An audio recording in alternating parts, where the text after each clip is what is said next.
आपल्या सर्व स्वामी भक्त ताईंचं आणि दादांचं आपल्या चॅनलमध्ये मनापासून स्वागत। सर्वांना श्री स्वामी समर्थ। हम गया नाही हम जिंदा है असा विश्वास स्वामी समर्थ महाराज आपल्या भक्तांना देत असतात। एवढंच नाही मंडळी, आजही लाखो भक्तांना स्वामी समर्थ माऊलींच्या त्या शब्दांची आजही प्रचिती अनुभवायला भेटत आहे की हम गया नाही हम जिंदा है। कोणत्या नाही कोणत्या रूपामधून स्वामी समर्थ महाराज त्या भक्तांना आजही आपलं अस्तित्व दाखवत आहेत, आपल्या अस्तित्वाची चाहूल देत आहेत आणि म्हणत आहेत, भिवू नकोस, मी तुझ्या पाठीशी आहे। मंडळी नमस्कार। आजही आपण अशीच स्वामी समर्थ महाराजांची एक प्रचिती किंवा थोडक्यामध्ये स्वामी समर्थ महाराजांचा एक अनुभव तुम्हाला सांगणार आहे। अक्षरशः मंडळी तुमचा सुद्धा विश्वास बसणार नाही की हे असंही घडू शकतं। तर चला मंडळी, जास्त वेळ न घेता हा प्रसंग तुम्हाला सांगायला सुरुवात करतो। त्यापूर्वी तुम्हाला छोटीशी विनंती आहे, तुम्ही जर नवीन असाल तर आपलं हे श्री स्वामी आज्ञा हे चॅनल लगेच सबस्क्राईब करा। मंडळी, त्या ताईंचे जे पती आहेत तर ते भारतीय सैन्य दलामध्ये कामाला, थोडक्यातच एक सैनिक, आणि ते एकदा ड्युटीवरून घरी आले आणि घरी आल्यानंतर त्यांनी बघितलं की सकाळी आपली जी पत्नी आहे ती कुठल्या तरी देवाची एक पूजा करते। ते थोडेसे जवळ गेले, बघतायत तर काय त्या पाटावरती स्वामी समर्थ महाराजांची मूर्ती आणि त्या मूर्तीची पूजा करत होते। मंडळी, हे जे फौजी आहेत, हे जे ताईंचे पती आहेत, ह्यांना मात्र देवाचा लय राग, कारण हे जे आहेत ते नास्तिक होते, देवाचं अस्तित्व अजिबात मानत नव्हते। ते मोठ्याने रांगड्या शब्दामध्ये बोलले, कोणाची मूर्ती आहे ही तुला कोणी दिली? ती मूर्ती माझ्या घरामध्ये अजिबात नको, लगेच उचलून ती कुठेतरी पाण्यामध्ये फेकून दे, विसर्जित करून टाक। मंडळी, एकदम रागीट आणि रांगडा असा आवाज, आपण कल्पना करू शकतो ते भारतीय सैन्य दलामधले होते। आणि त्यांची जी पत्नी आहे ती मात्र घाबरली आणि ती हो बोलली की परत मी ही पूजा करणार नाही। मंडळी, त्यांनी मूर्ती घरामध्ये नेऊन ठेवली। एक तांदळाचा डबा होता, त्या डब्यामध्ये मूर्ती ठेवली आणि वरून तांदूळ वगैरे ओढून ती मूर्ती त्या तांदळाच्या डब्यामध्ये बुजवून ठेवली। मंडळी, संध्याकाळ झाली, परंतु त्यावेळी घडलं असं की ते जे फौजी आहेत तर त्या फौजींना मिशनवरती एका जायचं होतं। त्यांना त्यांच्या वरिष्ठांचा फोन आला की तुम्हाला परवा दिवशी ड्युटीवरती यावं लागेल। आता ते जे दोघेजण पती पत्नी आहेत तर ते दोघेही अमृतसर या ठिकाणी राहत होते। आता ड्युटीवरती जायचं आहे म्हटल्यानंतर बायकोलाही घरी सोबतीला कोणीतरी होईल, म्हणून त्या फौजीने त्या सैनिकाने आपल्या आईवडिलांना इकडे बोलावून घेतलं। मंडळी, उद्या त्यांना ड्युटीवरती जायचं होतं। मग संध्याकाळी त्याने आपल्या पत्नीला सांगितलं की तुला काय स्वयंपाक वगैरे बनवायचं असेल तर तू लवकर बनव, नाहीतर मला लवकर निघायचं आहे, मी बाहेर कुठेतरी जेवण करतो।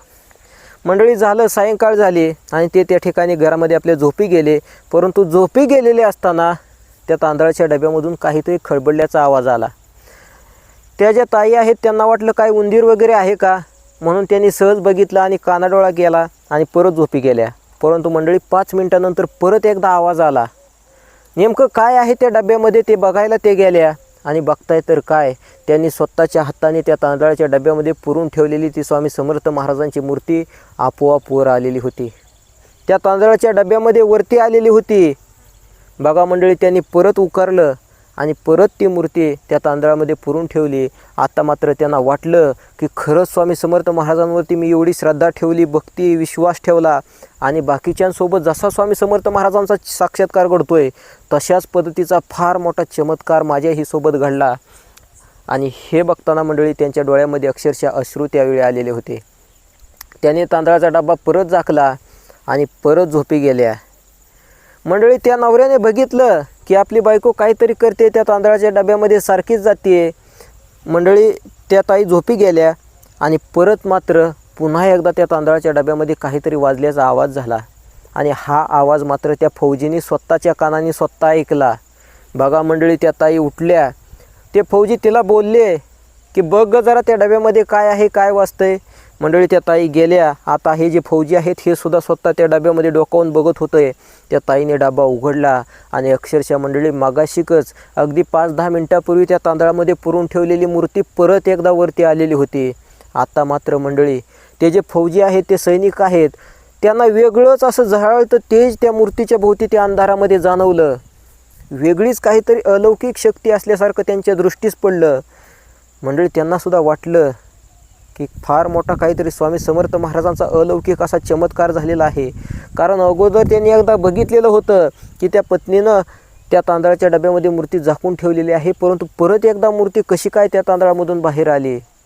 मंडळी ते त्या ताईंना बोलले की तुला हवं तर तुझी जर श्रद्धा असेल तर नियमित तू स्वामी समर्थ महाराजांची तू पूजा कर, तुझ्या पूजेमध्ये तुझ्या श्रद्धेमध्ये मी अजिबात आडवा येणार नाही. मंडळी त्यांनी स्पष्टपणे सांगितलं.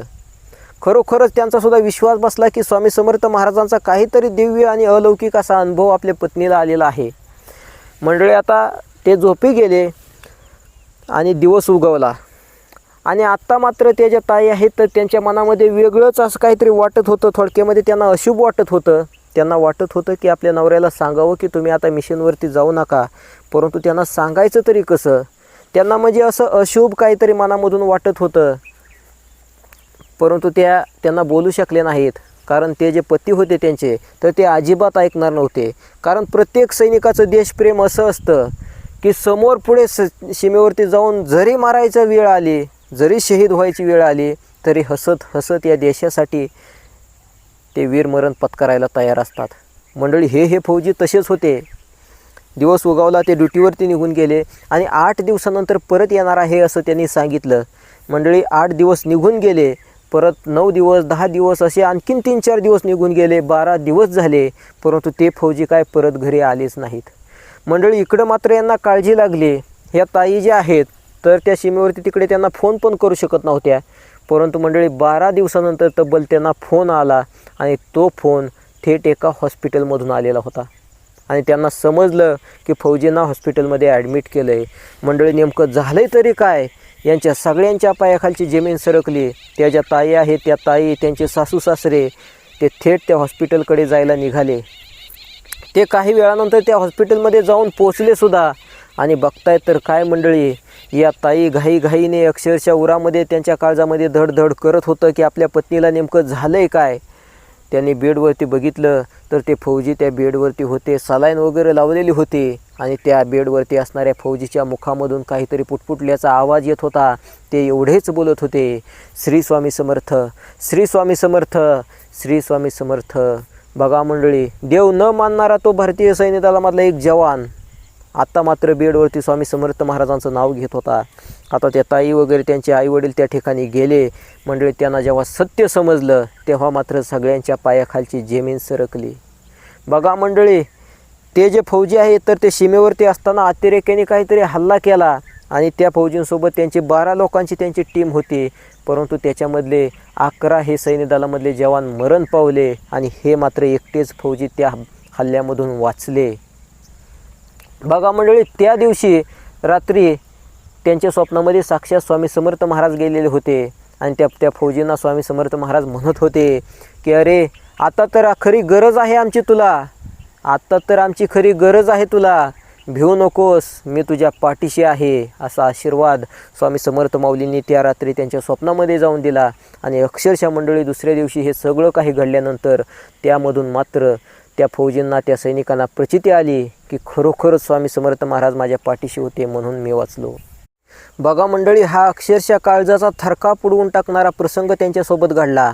परंतु नंतर मात्र या सगळ्यामधून सावरल्यानंतर ते दोघेही कट्टर स्वामी भक्त झाले, स्वामी समर्थ महाराजांची सेवा करू लागले. परंतु मंडळी त्यांची एक समस्या अशी होती की त्यांच्या लग्नाला 21 वर्ष पूर्ण झालेली होती, परंतु त्यांना अजिबात मूलबाळ नव्हतं. मंडळी त्यांना कुठून तरी समजलं की स्वामी समर्थ महाराजांचे ते गुरुचरित्राचं वगैरे पारायण तुम्ही करा, त्या स्वामी समर्थ महाराजांच्या केंद्रामध्ये जा. मंडळी त्यांनी त्या पद्धतीनं केलं आणि अक्षरशः 7 दिवस त्यांनी पारायण केलं आणि 7व्या दिवशी त्यांना समजलं की त्या ज्या ताई आहेत तर त्या प्रेग्नेंट आहेत. बघा मंडळी, स्वामी समर्थ महाराजांच्या कृपा आशीर्वादाने त्यांना मुलबाळसुद्धा झालं. आणि अशा पद्धतीने स्वामी समर्थ महाराजांची या जगामध्ये करोडो भक्तांना आजसुद्धा प्रचिती अनुभवायला भेटत आहे. मंडळी आजही तुम्ही स्वामी समर्थ महाराजांच्या अक्कलकोट या ठिकाणी त्या मंदिरामध्ये जावा. कितीतरी श्रीमंत अक्षरशः करोडपती लोक हायपाय गाड्या, इनोवा, फॉर्च्युनर, क्रेस्टा नाही त्या ढिगानं गाड्या बाहेर पार्किंगला लागलेल्या आहेत आणि अक्षरशः लखपती करोडपती असणारी ती माणसं आजसुद्धा स्वामी समर्थ महाराजांच्या चरणाजवळ आपलं डोकं टिकवत आहेत.